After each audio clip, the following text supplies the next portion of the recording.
In today's video I want to show you guys what you can do if your Fire TV stick responds slow or really delayed. Okay, what you first can do is go to the right, and here we can click on our settings. So when we are here, we can go on controllers and Bluetooth devices like this here. And what we can do is to reconnect our Fire TV remote. What we can do, click here and then here add a new remote, and then you will see that you have to click this button for like 10 seconds. And you also can do this with your remote which you have right now. So click on this button here for like 10 seconds, and then it will blink orange. So you see it now.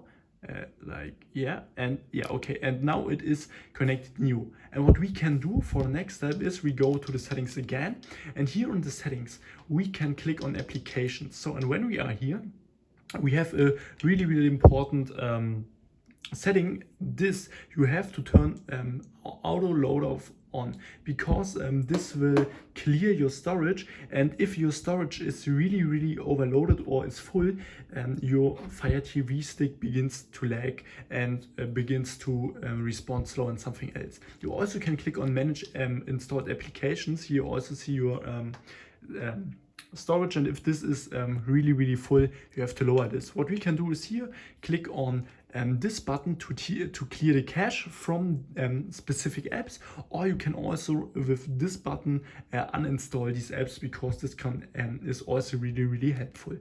And then we go back again, click on the Silk browser, and here in the Silk browser we can go down after it loaded, and here we click on privacy and security, and here we click on delete browsing data. Click on this, and here we can also clear the cache and something else and clear the storage. And this is what you can do to make your Fire TV stick faster. If I could help you with this video, then please leave a like and subscribe. If not, write down in the comments, we will find the solution, and then see you next time.